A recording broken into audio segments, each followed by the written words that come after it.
부동산 시장을 아주 좋게 보는 분들은 별로 없으신 것 같아요. 그렇죠. 네, 지금 네, 좀 시장 그렇죠. 상황이 예. 뭐 아주 좋지는 않은데 네. 최근에 청약 시장은 또 경쟁률이 상당히 높은 모습을 보이고 있거든요. 네. 물론 지방은 좋지 않고 서울의 특정 지역만 또 경쟁률이 높은 이런 모습을 보이고 있는데 네. 이사님께서는 최근 상황을 좀 어떻게 보고 계신가요?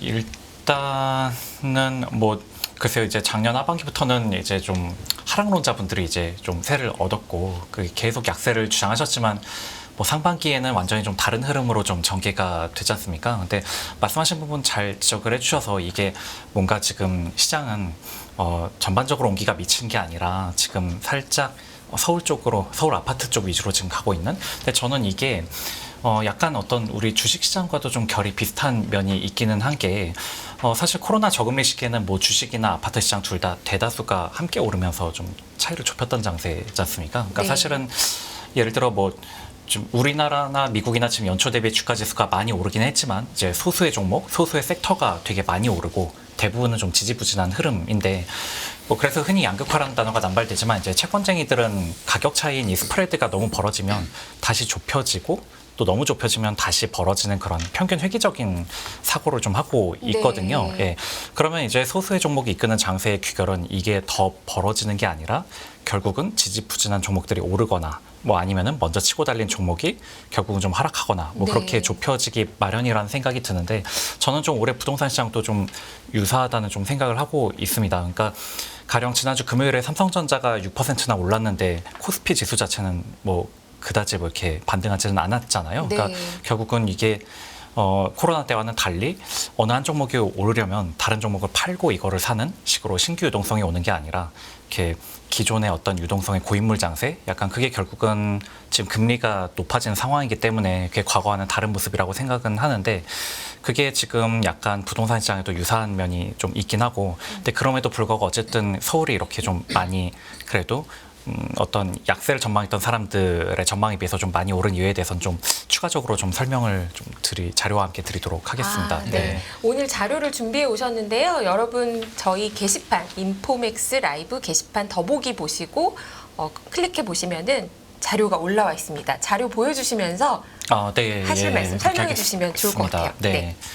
뭐 사실은 많은 분들께서 이제 뭐 부동산은 심리다, 뭐 정부 정책이 제일 중요하다, 뭐 이렇게 말씀하시는데 사실 뭐 이게 제가 직업이 그래서 그런지 제가 이제 과거 건설업 애널리스트 할 때부터 쭉 지켜봤을 때 가장 아파트와 유사한 상품은 채권이었거든요. 그러니까 지금 여기서 보신 것처럼 그러니까 월세가 장기간 잘 안 변하고 게다가 한번 가게가 주택을 구입하면 평균 한 9에서 10년 정도 보유를 한단 말이죠. 그래서 마치 장기채와 같은 그런 투자 상품의 성격을 갖는데 실제로 많은 대단지 아파트들의 실거래가 와 이제 그 실제 이제 세전 임대 수익률을 이렇게 오른쪽 그래프처럼 비교를 해 보면은 정확히 거의 기준금리 플러스 1%포인트 정도로 수익률이 이렇게 움직이는 모습이 네. 관찰이 됩니다. 그러니까 물론 그러면 왜 스프레드가 저 정도 레벨을 유지할까 생각해 보면은 예금 금리는 대체로 기준금리와 비슷하고 또 주담대 금리는 기준금리 플러스 2%포인트 정도 되거든요. 네. 그러니까 LTV 50%로 집을 사면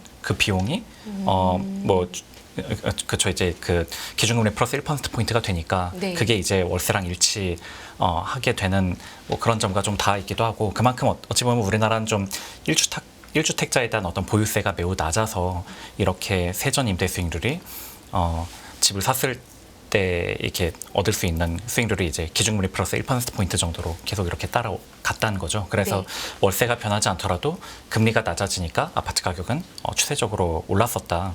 그러면서 뭐 계속 이렇게 그 아파트 가격이 금리와 되게 예민한 모습을 보이고 있는데 2021년 8월부터 한국은행이 이제 금리를 올리기 시작한 그 전까지는 금리를 낮춘 시기였고 저금리가 유지됐던 시기였는데 같은 기간에 어떤 대단지 아파트의 전세와 매매 실거래가 보시면 역시 상향 추세고요. 그리고 금리를 올리기 시작한 뒤부터 이제 약세장으로 진입을 하게 됐습니다. 그래서 그러면 뭐 최근엔 그럼 기준금리도 이렇게 지금 제일 높은 상황에 와 있는데 네. 왜 지금 이런 반등이 나왔냐? 저는 뭐 세 가지 요인 일단 꼽는데 어쨌든 일산부동산 대책이라는 강력한 완화책이 나왔고 그 다음에 이제 특례 보금자리론이라는 이제 40조 정도 되는 유동성이 시장에 들어왔고요. 그리고 저는 거기서 한 가지 이제 가장 더 결정적이라고 생각하는 부분이 일단 시장 금리 자체가 내려왔는데 그 와중에 그 부동산 가계대출의 어떤 그 가상금리까지 더 지금 낮춰 버리니까 그러니까 실제 대출 금리 자체가 작년 가을에 비해서 너무 많이 낮아졌다. 빠르게 지금 그렇게 낮아진 상황이 다른 시장 사람들보다도 주택을 살 때 마주하는 그 금리 자체가 지금 너무 낮아지는 상태고 네. 그것이 어떤 수요를 지금 불러일으킨다라고 생각을 하거든요. 실제로 이제 가까운 공인중개사분들 말씀을 들어보면 지금의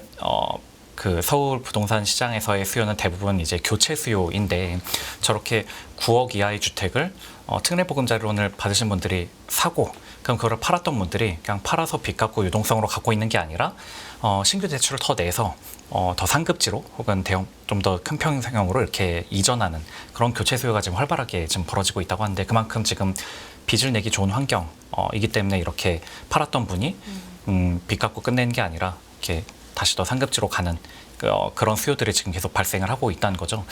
실제로 이 장기적인 추세를 보시면은 여기서 그 회색 바로 나타낸 게 이제 주담대와 기준금리의 차이인데 네. 대체로 역사적으로 이게 한 1.5에서 2.0%포인트 정도 차이가 있었는데 최근에 보시면은 한 0.7 정도 그리고 이게 코픽스로도 코픽스 대비 주담대 금리가 대체로 2% 정도였지만 지금은 한 0.5%포인트 정도까지로 굉장히 많이 낮아진 그런 네. 상황입니다. 그러니까 결국은 어쨌든 정부가 뭐 부동산 경착륙을 방지하기 위해서 지금 가상금리를 굉장히 많이 낮춰놓은 그런 상황인 거죠. 이게 예. 혹시 기준금리 앞으로 빠질 걸 반영해서 미리 빼놓은 거 아니에요?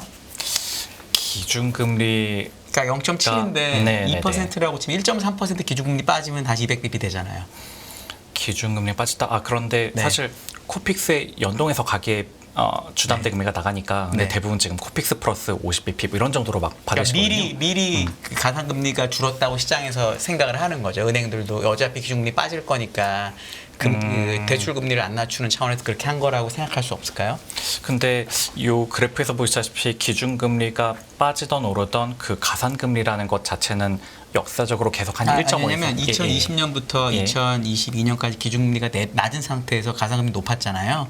네네. 예. 그렇게 미리 가 있는 거죠. 그러니까 만약 기준이 떨어지면은 가상금리가 확 올라가는 식으로 플레이가 될 수도 있지 않냐. 다 그렇거든요. 2015년에서 올랄 때도 그랬고 10년에서 오를 때도 그랬거든요. 이게 역사적으로 그렇고 2006년부터 8년까지 기준금리 올라가는 사이클에서는 시장이 터지고 그러니까 이게 좀 더 과거로 가면 그렇지 않거든요. 그래서 혹시 이번에도 그렇게 반응하는 게 아닐지 아니면 이번에는 그냥 정부의 정책 때문에 가상금리가 떨어진 건지 그럼 앞으로 예를 들어 기준금리 떨어지면 대출금리 더 떨어질까요?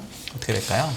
그게 뭐 아시다시피 지금 말씀드린 코픽스 플러스 가상금리는 결국 변동금리지 않습니까? 네. 그러니까 떨어지든 오르든 어쨌든 요 가상금리만큼의 스프레드를 은행이 수익으로 취하는 건데 지금의 이렇게 코픽스 플러스 50bp 혹은 뭐 실제로 지금 그 주담대를 받으신 분 중에는 코픽스 플러스 5bp 뭐 이렇게도 받으신 분도 계시거든요.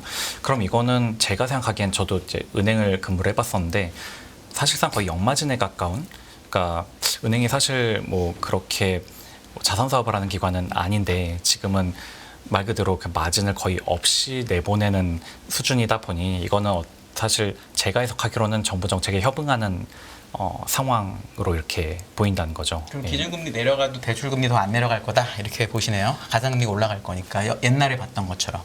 옛날에 봤던 것처럼. 네, 2015년부터 20년부터 봤던 때나 15년부터 봤던 때처럼. 그렇죠. 일단 제가 가지고 있는 생각은 네. 일단 그렇습니다. 그러다 네. 보니 여기서 이 지금 그래프에 보여드린 것처럼 이 T라고 한 건 이제 작년 가을 겨울 같은 약간 공포스러운 상황이죠. 시장금리도 갑자기 많이 올랐고 가상금리라는 것도 여전히 높은 상황이라 주담대가 막 6% 막 이렇게까지 가니까 거기에 공포에 질린 분들이 이제 막 이렇게 금매를 내놓으시기도 하고 했었는데 근데 이제 T 플러스 1은 이제 그 이후에 어쨌든 상황, 최근의 상황이라고 보여지고 시장금리도 내려왔는데 가상금리도 굉장히 많이 낮춤으로써 대출금리 자체가 작년 가을 겨울에 비해서 굉장히 많이 낮아진 네. 상황이고 그래서 제가 생각하는 스텝은 그 다음으로 이렇게 시장금리가 낮아지는데 이제 다시 은행들이 적정 마진을 좀 확보할 수 있는 수준으로 가상금리를 열어주면 그러면 T+1과 T+2가 비슷한 대출금리가 유지됨으로써 연착륙을 도모한다. 약간 그런 개념이죠. 즉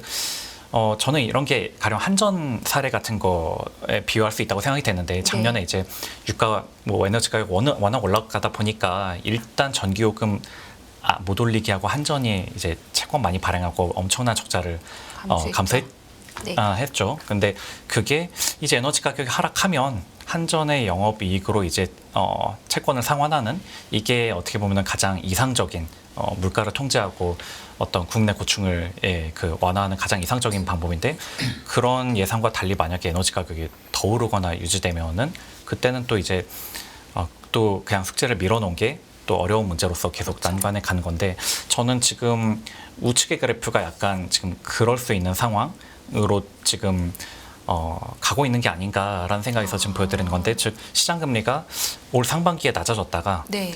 다시 이제 지금 좀 약간 오르고 있잖아요. 그래서 다시 오르는 상황인데 저렇게 많이 좀 정책적으로 많이 낮춰놓은 가상금리가 다시 좀 정상적으로 회복될 수밖에 없는 상황으로 가면 그러면 금리가 작년 가을에서 올 상반기 되게 많이 낮아졌다가 다시 꽤 오름으로써 수요가 지금은 되게 붙지만 이제 대출금리 자체가 예상보다 너무 올라감으로써 이제 수요가 좀 제약이 돼버리는 좀 저런 모습으로 지금 갈 수도 있지 않나 지금 생각하는 거죠. 즉 가상금리라는 것 자체는 어쨌든 지금은 약간은 비정상적으로 낮은 상황이고 이것은 정상화되긴 돼야 되는데 하필이면 정상화될 때 시장금리가 낮아지는 게 아니라 유지되거나 혹은 그 이상으로 간다면 그러면 좀 앞서 보여드린 대로 지금 금리에 굉장히 지금 부동산 수요가 예민하게 반응하는 중인데 수요가 지금보다 좀 약해질 수 있다. 지금 이 가능성을 좀 보면서 지금 약세장에 대한 어떤 약세장으로 다시 전환될 수도 있는 가능성을 좀 말씀드리는 겁니다. 예. 사실 오늘 저희가 셋 다 공교롭게도 진행자 둘과 게스트분 이사님께서 셋 다 건설을 분석했던 애널리스트 출신들이에요. 네. 그래서 뭐 비슷한 시각도 있고 다른 시각도 있는데 이사님께서는 지금 현재 채권 운용을 주로 하고 계시기 때문에 네. 금리에 대해서는 저희 둘보다 진행자들보다 좀 더 민감하고 더 잘 알고 계실 거라고 저는 보고 있거든요. 네. 그런데 지금 사실 시장은 최근에 금리는 저점에서는 올라왔지만 이제 상단은 어느 정도 막혀 있다라고 보고 있고 내년쯤 되면 좀 내려간다라는 전망이 좀 우세하지 않습니까? 저도 뭐 단기 금리 같은 경우는 뭐 미국이나 우리나라나 뭐 이제 고점에 거의 왔고 그러고 이제 뭐 내려갈 일이 좀 남아 있다라고 생각은 하는데요. 근데 이제 지금 장기 금리 같은 경우가 지금 되게 좀 다르게 움직이고 있지 않습니까? 그러니까 저는 좀 시장의 기대, 그러니까 채권 시장에서도 보면은 지금 계속 작년부터 채권 시장이 계속 좀 틀리고 있거든요. 그러니까 기준금리를 낮추는 시점 혹은 뭐 낮아지는 폭 이런 거를 굉장히 계속 앞서서 반영하다가 계속 그게 지금 뒤로 밀리고 있는 상황이고 이게 계속 밀리니까 자꾸 앞서서 채권을 샀던 분들이 속된 말로 터지는, 그러니까 네. 손실을 보고 있는 약간 그쵸. 그런 쪽으로 간단 말이죠. 그 관점으로 뭐 조금 더 좀 설명을 드리면요. 그러니까 저는 이게 개인들이 글쎄 학습 효과까지 있는지는 모르겠지만 뭐제 경우는 이게 되게 인상적인 저의 학습 효과라서 실제로 지금 서울 아파트가 한 2013, 14년을 저점으로 이제 2021년까지 계속 쭉 상승장이었는데 그 와중에 유일한 침체기가 한 2018년 하반기부터 2019년 상반기 이때였거든요. 근데 저때 상황은 기준금리가 1.25%에서 1.75까지 꽤 좀 제약적인 상황으로 가던 때인데 물론 기준금리만 저랬던 게 아니라 저때 이제 헬리오시티가 입주하기도 했고 이렇게 겹치기는 했거든요. 근데 정확히 저 시기 보시면 서울의 주요 많은 분들이 선호하시는 아파트 단지들이 그 이제 급매가 나오거나 아니면 거래 자체가 안 되는 그런 이제 상황에 들어갔다가 그런데 1.75까지 간 이후 그 이후로 오히려 이제 금리는 빠르게 낮아지는 상황으로 가버리니까 그 뒤로 보시다시피 다시 이제 부동산 가격이 아파트 가격이 확 올라버리는 일이 발생했는데요. 네. 어찌 보면은 그러면 저때 팔았던 분들 입장에서는 굉장히 낭패였던 거죠. 기다렸더라면 금리가 낮아져서 이렇게 더 상승장을 더 많은 상승 누릴 수 있었을 텐데 저거를 괜히 어떻게 겁먹고 혹은 못 버틴 채 팔았던 분들은 굉장히 이제 후회되는 그런 그쵸. 상황이 된 거고, 네. 예, 뭐 최소한 이 상황을 기억하지 못하는 분들이라도 작년 같은 경우 부동산 급락이 어쨌든 금리를 너무 빠르게 올리다 보니까 이렇게 급락한 거고, 그렇죠. 하지만 이제 내리는 상황만 남았다라면 이제 충분히 재진입하겠다라는 뭐 그런 마인드가 생길 수가 있는 거죠. 예. 근데 저는 이게 근데 최근에 이제 미국 장기채 금리가 오르는 거에 대해서 되게 많이 주목하고 지금 이제 다뤄주고 계시고 있지 않습니까? 네. 근데 그 흐름을 실제로 보면, 그러니까 뭐 사실 저보다 더 전문가 분 앞에서 설명하기가 좀 쑥스럽긴 한데, 뭐 미국 국채 10년물이야말로 이제 전 세계 기관 투자자들이 모여가지고 앞으로 어떤 장기적인 성장과 인플레이션을 예측하면서 서로 치고받는 그런 그렇게 하면서 굉장히 역동적인 시장이잖아요. 그런데 네. 사실 여타 선진국들은, 그러니까 선진국이라고 해도 장기채 시장이 그렇게까지 미국처럼 발달하지는 않은 곳이다 보니까 제가 보는 관점에서는 우리나라나 호주나 뭐 여러 나라들이 다 결국은 미국의 장기 금리를 레퍼런스로 삼고 움직이는 그런 시장이라고 생각이 되거든요. 그러니까 마치 나홀로 아파트 가격은 옆 동네 대단지 아파트 실거래가를 보면서 이제 그 가격을 그쵸. 추정하는, 예, 그것처럼 그런 관점에서 보시면 뭐 단기로 보나 장기로 보나 그냥 장기 금리가 대부분 나라들이 이렇게 미국 10년물을 그냥 추정하면서 흐르는 모습을 볼 수 있습니다. 보시다시피 뭐 작년 가을부터 올 이제 봄까지는 이렇게 미국의 10년물 금리가 좀 약간 하향하는 쪽으로 이렇게 네. 뭔가 작년 가을에 인플레 8, 9% 찍을 때 이제 피크 찍었고, 그쵸. 앞으로는 이제 다시 내려가는 일 남았다라면서 쭉 내려오는 와중에 다른 나라 장기 금리들도 대체로 따라오는 시기였고, 가장 하이라이트는 이제 올 3월에 이제 실리콘밸리뱅크 이제 파산하니까 이제는 뭐 정말 이제 끝났다, 뭔가 이제 금융위기도 우려되고 이제 금리는 낮아져야 된다라고 했는데 연준에서 이걸 잘 방어하면서 넘어가다 보니 한 올해 5월부터는 이게 연준도 이런 걸 잘 막아내고 뭔가 이게 어떤 시스템적인 위기 같은 것도 안 오는 것 같고, 그쵸. 오히려 고용도 너무 탄탄하고 해서 이게 장기적으로 뭔가 고용이나 인플레라든가 이런 게 이렇게 빨리 빠그러지는 게 아니라 좀 더 호황이 좀 지속될 것 같다라는 거를 점점 채권 시장에서도 그런 생각을 하는 분들이 많아지면서 지금 미국 장기채 금리가 올라가고 우리나라나 호주 이런 주요 다른 국가들도 이제 멱살 잡혀 끌려가듯이 올라가는 상황이라고 생각이 되거든요. 사실은 뭐 각 나라마다 사실 장기 성장이나 인플레에 대한 전망은 다 다르지 않습니까? 다 다른데도, 그리고 우리나라는 특히나 고령화 때문에 저성장이 불가피하다라고 보니까 거의 모든 채권 플레이어들은 10년물, 30년물이 이렇게 3% 넘게 주면은 이건 무조건 사야 된다. 뭐 결국은 사두면 빨리 벌 수 있다, 이런 마인드가 강했었는데, 네. 그런 거가 상관없이 지금 미국의 장기채 금리가 4% 가버리니까 우리도 지금 한 3.89 이렇게까지 3.2까지 갔던 게 끌려 올라간 그런 그렇죠. 상황이란 말이죠. 근데 혹시 네. 경제가 좋아서 이런 거면은 예를 들어 95년부터 2000년까지 미국 예. 금리가 5%가 계속 넘었는데 네. 나스닥이 6배 올랐거든요. 예. 반면에 70년대는 똑같이 금리가 높았는데 경제가 나빠서 인플레 때문에 오르니까 주식이 별로 안 좋았고 부동산도 비슷하거든요. 네. 이번에도 이렇게 아까 얘기하신 것처럼 그 시장 금리가 올라가지고 가상금리 붙어서 대출 금리가 오른 게 경제가 생각보다 좋아서 그런 거면 오히려 부동산에는 긍정적일 수도 있지 않을까요? 그건 어떻게 보세요?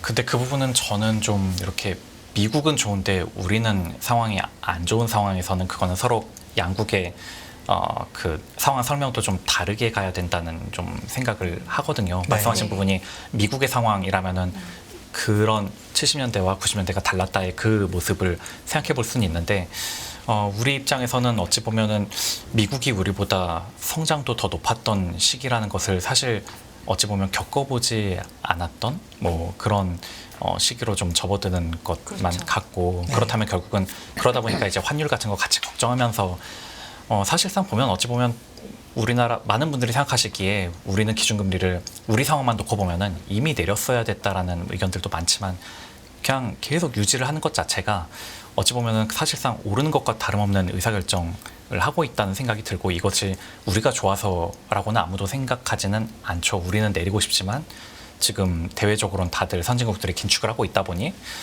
우리만 내렸다가는 환율이나 뭔가 다른 데서 큰 문제가 생길 수 있다라는 우려를 반영하고 있으니까, 전 그 부분은 좀 미국의 역사는 좀 다르게 좀 해석을 해야 될 것 그럼 우리가 지금 같아요. 금리 오르는 거는 경제가 좋아서 오르는 건 아니고 그냥 미국 따라서 오를 거다 이렇게 보시는 건가요? 일단 우리가 안 좋더라도 경제가. 안 좋더라도 지금 미국 따라 끌려간 네. 거라고 1차적으로는 저는 그렇게 해석을 하고 네, 네. 2차적으로 저는 물론 이제 주식시장도 함께 보다 보니까 우리 경제가 꼭 생각만큼 나쁘게 되지 않을 가능성, 즉 반도체가 이제 뭔가 턴어라운드 네. 하면서 좋아질 가능성이 물론 있는데 네. 그걸 과연 지금 채권 시장이 반영하고 있냐? 아직 저는 국내 채권 플레이어들이 그걸 반영하고 있다기보다는 네. 미국의 상황을 지금 이렇게 바쁘게 지금 따라간다. 뭐 지금 국내 채권 시장의 분위기는 좀 그런 것 같다라고 말씀드립니다. 금리 높고 경제는 안 좋으니까 충분히 나쁜 영향을 준다 이렇게 보시는 약간 거죠. 그렇죠. 네. 뭐 사실 뭐 많이 아시다시피 지금 뭐 증권사 이런 데서도 리테일에 채권을 많이 팔았고 그래서 리테일 쪽이 사실 연 한 2, 3조 많아봐야 그 정도 사던 리테일 쪽이 한 작년 하반기부터는 한 월 3조, 4조씩 막 이렇게 샀는데 그 내용도 보면 대부분 국채 30년물을 그렇게들 많이 사셨거든요. 네. 그러니까 이게 네. 참 놀라운 게 그냥 금리만 볼 거면 약간 회사채에서 이렇게 캐리를 먹는 게 가장 좋은 전략이라고 생각 들지만 이렇게 국채 30년을 이렇게 개인이 많이 샀다는 거는 결국은 금리가 낮아질 때 화끈한 거죠. 화끈하게 하고 싶다 이거죠. 가장 네. 이제 하이베터 많이 벌 수 주식을 있는 산 거죠. 그렇죠. 예. 채권을 레버리지해서 산 그런 셈이고 그만큼 근데 저는 뭐 이게 개인들이 어려서다 절대 그런 게 아니라 뭐 기관도 다 똑같은 얘기를 했으니까요. 그렇죠. 지금이 장기채를 살 때고 막 지금 너무 좋다 막 내릴 때 가장 많이 먹을 수 있다 뭐 이런 얘기를 이제 해왔던 건데 근데 저는 역설적으로 어떤 생각을 하냐면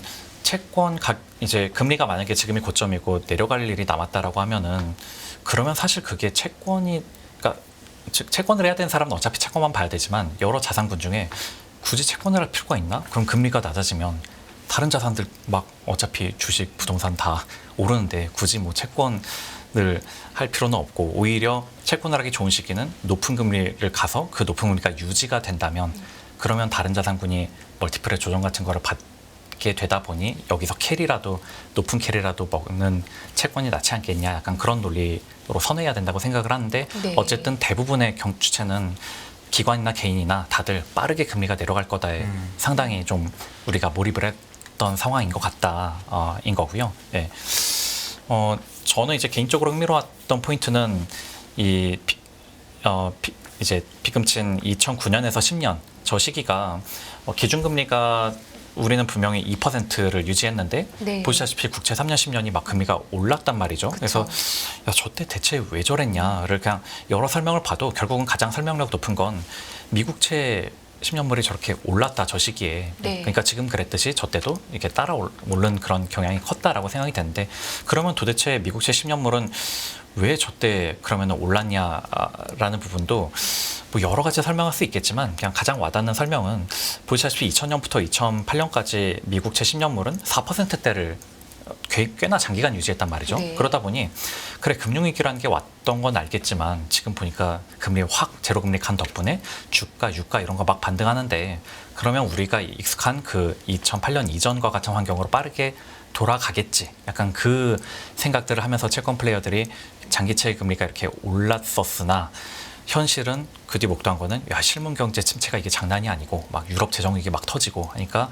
물론 연준의 QE도 이제 한복하면서 금리가 추세적으로 낮아지면서 한 2011년 이후부터는 이제 2%대 금리가 뉴노멀로 이제 진입을 하게 된 거라고 뭐 이렇게 저 때 왜 잠깐 올랐냐는 그냥 익숙했던 환경으로 돌아갈 것이다라는 어떤 그런 채권시장 플레이어들의 기대 같은 게 뭔가 앞날보단 과거로의 회귀를 생각했다가 약간 앞날은 완전히 새로운 세상으로 가버렸었던 거죠. 근데 어찌 보면 저는 올 상반기도 유사한 일이 벌어졌던 게 아닌가 한 거는 지금 채권시장에 뭐 주니어나 시니어 할 것 없이 다들 금융위기 이후 환경만 익숙하다 보니까 저희한테 가장 익숙한 건 미국채 10년물이 2%였었던 시기였다 보니 지금은 인플레 잡느라 뭐 이렇게 올렸지만 결국은 저 시기처럼 될 수밖에 없다. 2%대를 향한 어떤 그 기대 이게 너무 셌었는데 어찌 보면 저 때처럼 지금 똑같은 잘못을 하고 있는 건 아닐까? 즉 새로운 어떤 뉴노멀로 가는데 잠깐 상반기에 흥분했다가 그 새로운 이제 어찌 보면 장기채 금리 레벨이 지금 같은 4%를 유지하는 시기로 갈 수도 있는 거 아닐까가 지금은 한 반반 지금 맞서고 있는 것 같습니다. 즉 상반기에는 그래도 부러지고 빠르게 금리가 내려갈 거다가 대다수였지만 지금은 약간 그게 뉴노멀로 간다와 그래도 침체가 빠르게 올 거다가 지금 반반 지금 부딪히고 있는 상황인 것 같아요. 예. 근데 지금 보여주신 그 미국 네. 기준금리 차트를 보면요. 예.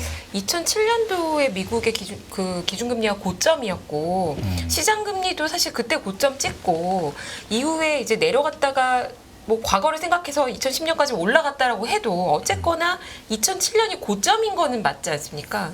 그러니까 지금이 만약에 지금쯤이 비슷한 국면이라면 나중에 뭐 미국 경기 침체가 오고 금융위기는 아니어도 금리 인하를 해야 된다라는 시점이 온다고 본다면 예. 내년에 시장금리가 더 올라갈 정도로 기준금리 인상이 추가적으로 이어질 환경은 또 아니지 않나. 이 부분은 어떻게 보시나요? 그 부분이 저는 결국은 지금 시장에서 기대하는 낙관론이라는 거는 최소한 금리가 더 올라가지는 않을 환경이다라는 쪽의 생각이라는 거죠. 올라도 그 폭과 기간은 제한적이지 않을까라는 생각인 건데 어떻게 그렇죠. 보시나요? 그렇게 그 내러티브가 지배를 했었는데 네. 물론 이제 저도 제 뷰를 이제 미국이 고용이 빠르게 무너지거나 뭐 금융기관들의 연준이 뭔가 컨트롤할 수 없을 정도로 뭔가 부실이 전이되거나 한다면 저도 뷰를 수정을 해야 될 텐데 제가 생각하는 뷰는 아까 그 위원님께서 말씀하신 대로 뭔가 미국은 90년대 중후반 같은 그런 흐름을 이 지금 유사한 상황으로 가는 게 아닌가 하는 약간 그 부분에 대한 우려가 있는 거거든요. 즉 여기 보여드린 것처럼 미국은 뭐 가계부채 자체도 GDP 대비 100%를 넘겼다가 이제 금융위기 이후에 70%까지 낮춘 상황이고 그러다 보니 이런 처분 가능 소득 대비 가계부채도 2008년에 우리나라와 유사하게 한 140% 정도였다가 미국은 100%까지 쫙 끌어내렸고 저희는 거의 200%를 넘는 수준으로 이렇게 완전히 서로 다른 길을 갔단 네. 말이죠. 그래서 미국 같은 경우는 가계가 처분 가능 소득 대비 DSR도 역사적으로 꽤 낮은 수준에 네. 지금 가 있다 보니 즉 2008년 이후는 가계가 너무 부실한 결과 그 후유증을 겪었지만 지금은 가계의 건전성이 재무 건전성이 굉장히 탄탄해진 상태인 상황에서 지금 금리가 올라서 즉 2008년은 금리가 올랐던 게 어쨌든 가계가 굉장히 좀 재무적으로 건전성이 훼손된 상황에서 그 부러진 상황이었지만 지금은 가계가 그때와는 좀 비교도 안 될 정도로 재무 건전성이 좋아진 상황이다. 그래서 어떤 높은 금리를 좀 더 유지할 수 있는 체력이 미국 가계한테는 좀 근본적으로 좀 있다는 생각이 하나 들고요. 그럼 네.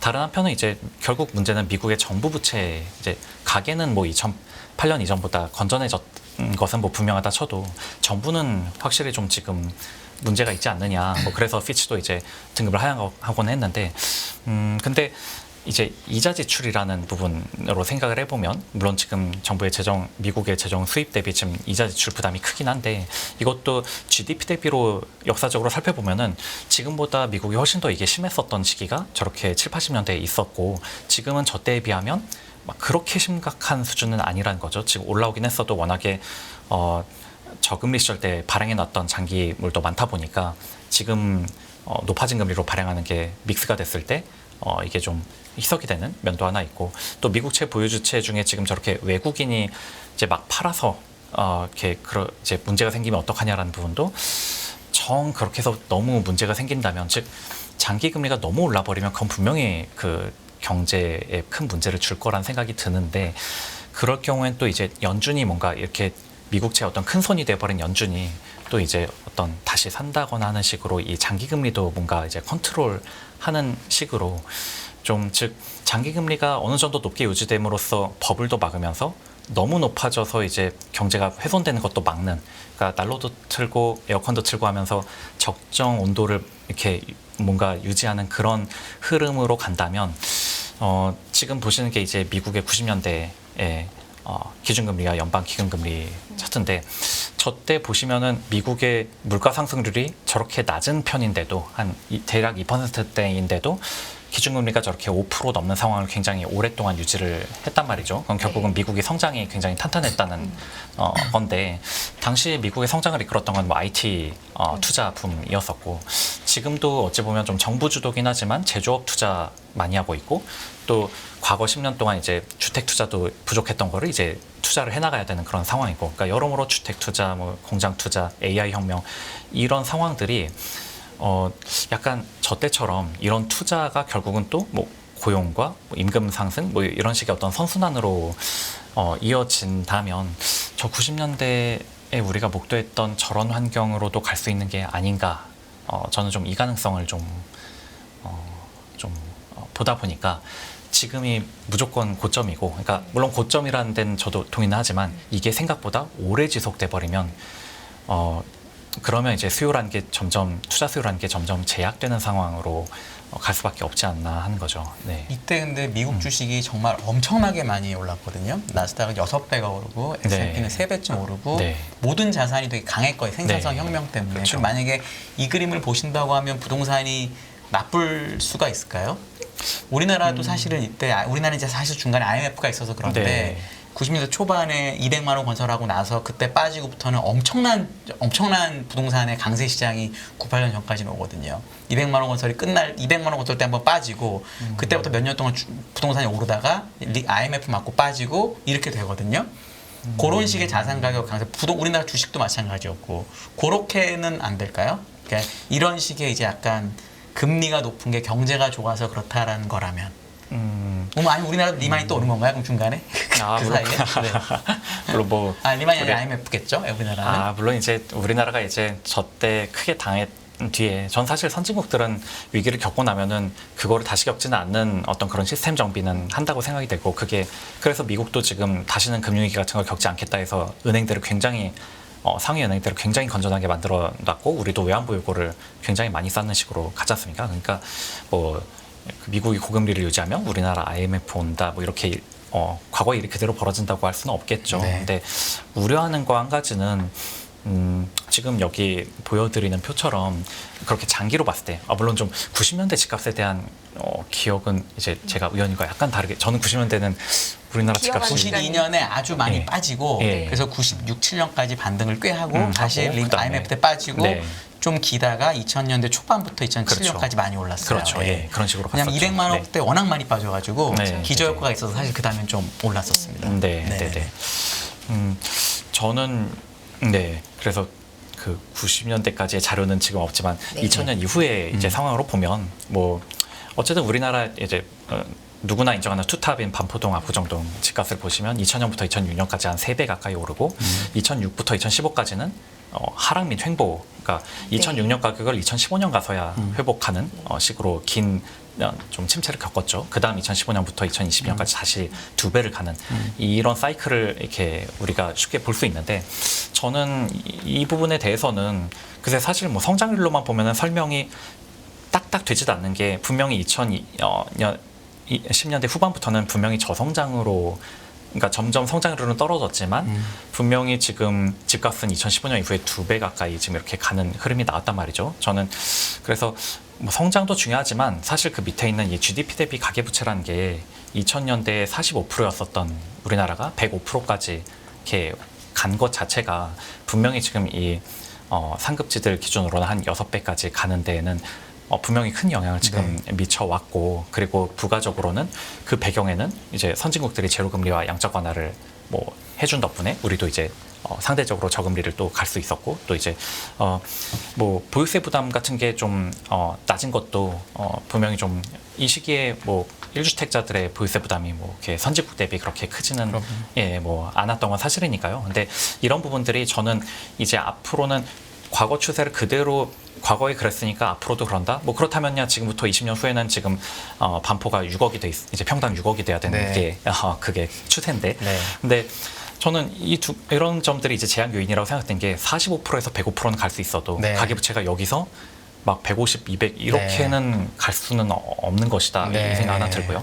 그 다음에 이제 저 낮은 보유세도 결국은 고령화에 따라서 이제 정부 지출한 건 추세적으로 늘어나야 되는데, 그러면 우리가 세금이 아직 물론 상속세나 뭐 양도세 이미 높은 것들을 건드릴 수는 없으니까 아직 선진국보다 낮은 것에서 이제 좀 선진국 추세를 따르는 그런 식으로 간다면 저런 보유세 같은 것도 올릴 수 있지 않을까, 충분히. 뭐 이런 점을 좀 감안을 해보는 거죠. 네.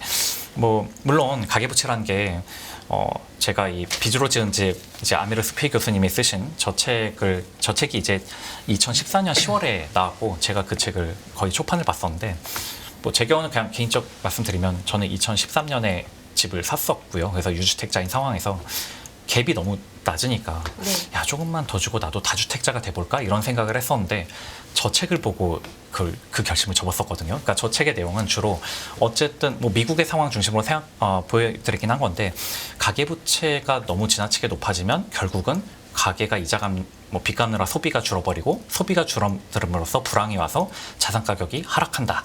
그런 사이클을 계속 이제 주구장창 설명을 하니까. 근데 그 와중에 어쨌든 뭐 미국의 연구 결과에 따르면 GDP 대비 가계부채가 한 80%를 넘는 순간이 바로 그 위험한 시기다라고 하는데 이미 2014, 15년에 80%쯤 됐었거든요. 그래서 안 되겠다라고 그 투자를 더한 걸 접어야겠다라고 이렇게 놨다가 뭔가 불을 더 쌓을 수 있는 기회를 이제 놓쳐버렸죠. 그래서 참 책을 봐도 굉장히 어찌 보면 인생에 교훈은 많이 얻지만 네. 나의 재테크엔 해로운 책들이 있는데 하나 사시고 나서 본 게 얼마나 다행이라고 생각해 주시죠. 그렇죠. 안 사고 봤으면 혹시 안 살 그렇죠. 수도 있었잖아요. 네, 안 사고 네. 봤더라면 네. 무주택자로 그냥 가고 기다려야겠다 했다가 얼마나 다행이냐 이렇게 생각해 주시죠. 네, 그렇죠. 예, 그렇게 네. 그렇게 가야죠. 네. 네.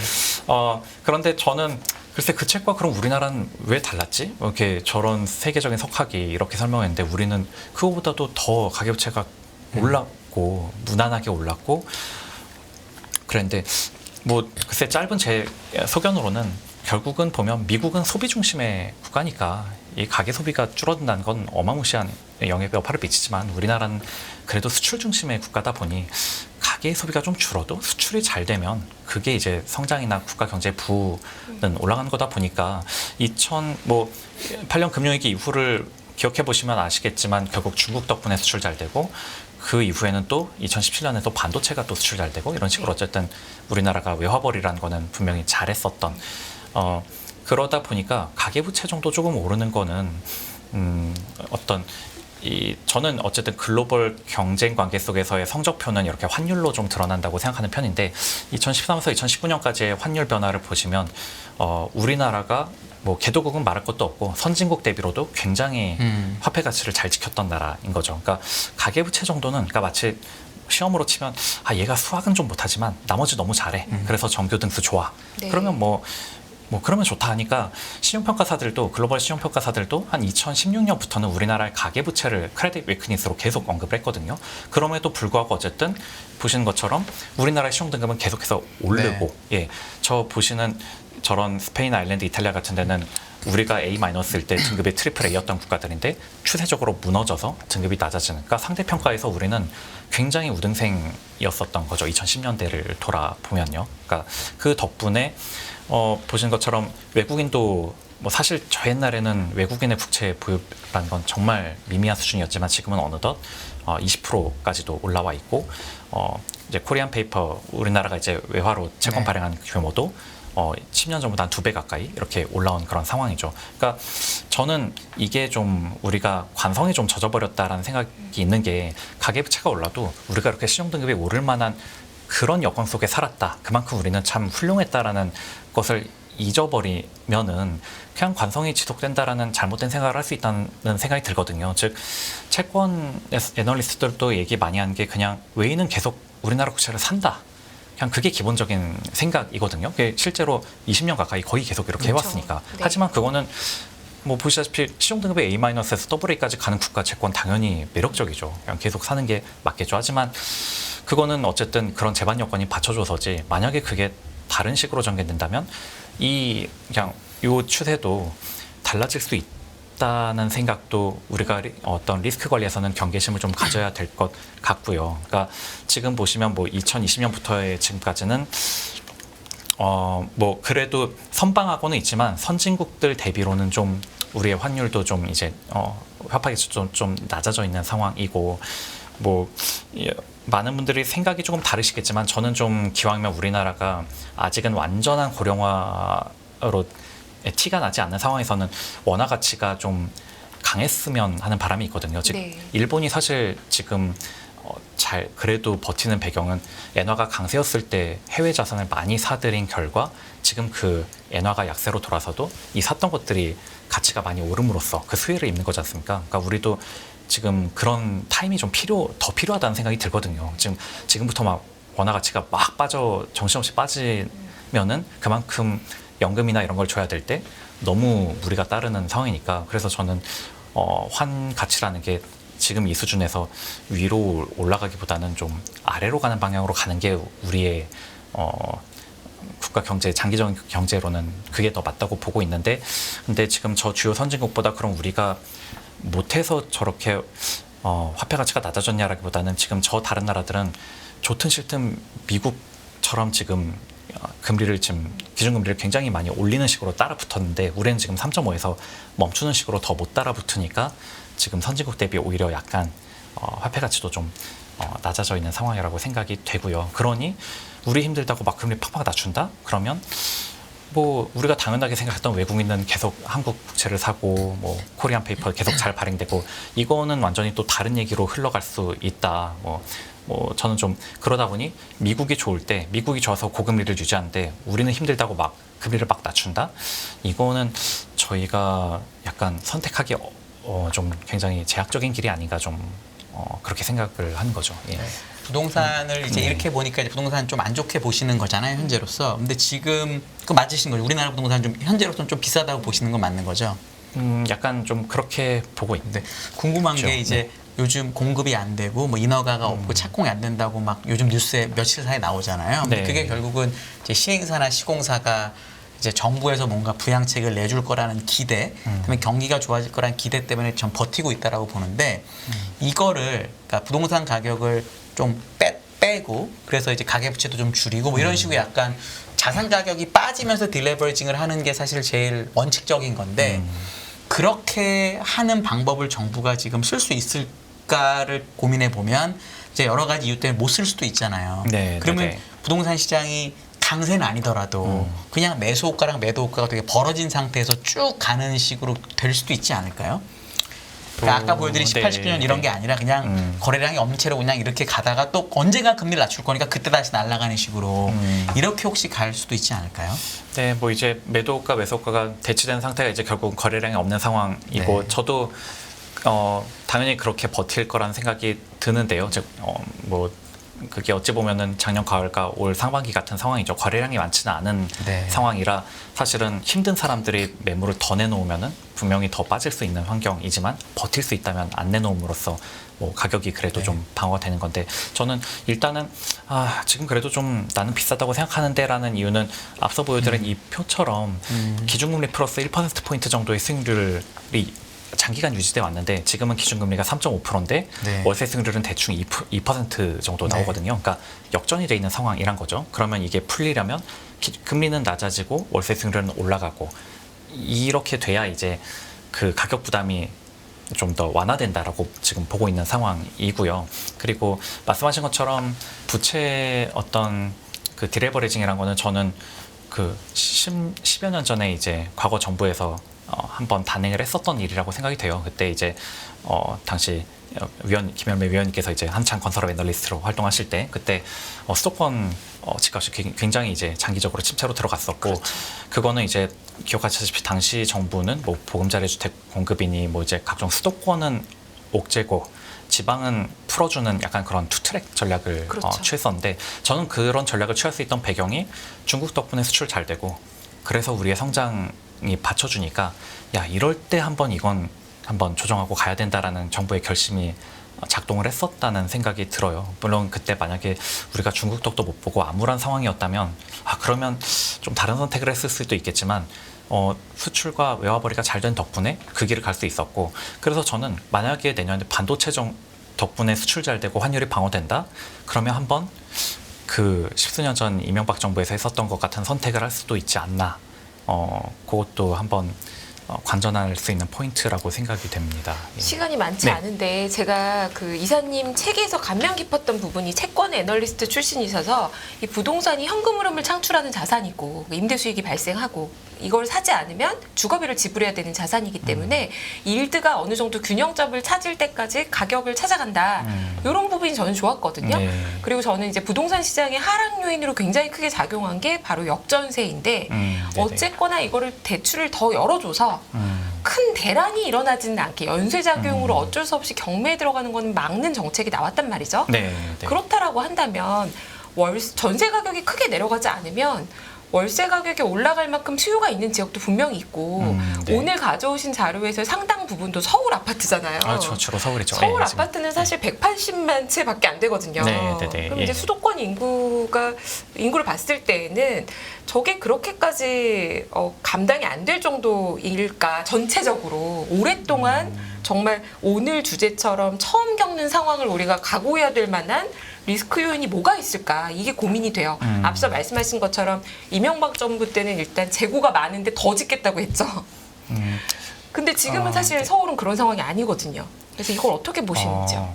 근데 사실 저는 그 부분이 내가 아는 통계와 왜 다르지 싶은 게 이명박 정부 시기에 굉장히 수도권의 공급이 적었거든요. 입주 물량이 계속해서 줄어드는 상황이었고 보금자리 주택을 공급한다라고 해도 보금자리 주택이 그렇게 그러니까 많은 것도 아니었고 공급된 지역도 뭐 하남 뭐 위례 막 이런 데지 막 이렇게 강남 한복판에 막 이렇게 그건 아니었죠. 지은 근데 것도 아니었고 그때 이제 세곡동하고 이런 쪽에 그렇죠. 엄청나게 세곡 많이 내공이 들어왔어요. 근데 세곡 내공도 양이 규모가 이렇게 그렇게 많지 많죠. 않아요. 규모가 그렇게 근데 크지 않죠. 그때는 예. 장이 미분양이 많고 그래가지고 그게 되게 가격의 트리거 역할을 했거든요. 맞아요. 그러니까 원래 수급이라는 게 장이 좀 단단할 때는 괜찮은데 안 좋을 때는 조금만 들어와도 이게 영향을 그러니까 그때랑 끼치죠. 지금이랑 그렇죠. 차이가 지금은 수도권 미분양 재고가 별로 없잖아요. 근데 그때는 중공업 미분양도 많을 때였거든요.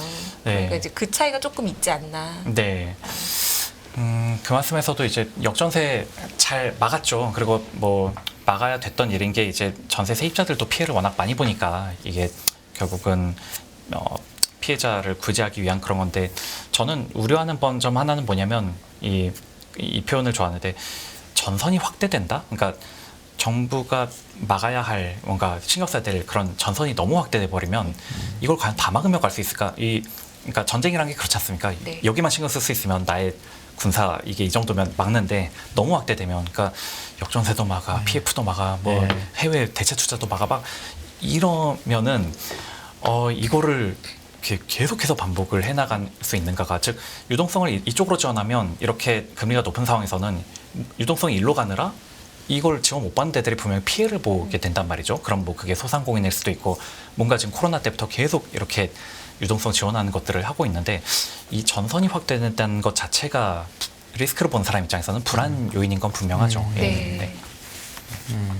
그리고 그거는 금리가 너무 높은 상황을 유지하면 할수록 전선이 확대되는 게 훨씬 더 부담이고 네. 금리가 낮아진다면 그러면 알아서 전선이 좀 약간 후퇴함으로써 뭐 더 관리하기 편해지긴 할 거고요. 예. 시청자님 한 분이 이런 질문을 하셨어요. 마지막 질문인데요. 예, 네. 그러면 만약에 내년에 금리를 인하한다면 조금 개선될 여지는 있다고 보시는지 아니면 약간 인하한다고 해서 개선될 수 있는 게 아니다라고 보시는지요? 아, 좋은 질문이네요, 진짜. 네. 네. 개선. 뭐 금리를 인하한 것 자체가 당연히 뭐 그 악영향은 없을 거라고 생각이 되고요. 그래서 뭐 인하를 하면은 하는 만큼 뭐 이제 하락에 대한 부담은 좀 저는 뭐 적어질 거라고 일단은 뭐 그렇게 생각하는 편입니다. 근데 다만 저는 올해 상반기만 놓고 보면 시장은 너무 빠르고 낮은 금리로 가는 걸 너무 선기대한 게 아닌가. 그러면 그거에 대해서는 좀 조정하는 기간이 좀 필요할 것 같다. 뭐 내년에 뭐 가령 한 차례밖에 안 한다. 만약에 한 시장이 한 3차례 예상했는데 한 차례만 한다면 그건 또 그런 대로 또 이제 악영향 요인이겠죠. 예. 네. 그러니까 썩 좋아질 여력은 없을 수 있다. 고금리가 오래 간다면. 오래 간다면 예. 네. 미국의 상황이 하지만 저렇게 좋고 금리 예. 인하 자체는 악재는 아니다. 이렇게 이제 그렇죠. 정리를 예, 그건. 할 수 있을 것 같습니다. 끝없는 위기 속 기회는 언제나 숨어 있습니다. 성공한 투자 고수들과 나눈 투자의 철학. 다가올 기회를 잡아내는 부의 만찬으로 여러분을 초대합니다. 푸짐하게 한 상 차려놓았습니다. 안녕하세요. 유승입니다. 더 많은 영상을 보고 싶으신 분들은 화면 오른쪽에 있는 구독 버튼을 눌러주시기 바랍니다. 그리고 영상을 보시면서 좋아요는 필수인 거 아시죠? 항상 인포맥스 라이브를 사랑해 주셔서 감사합니다.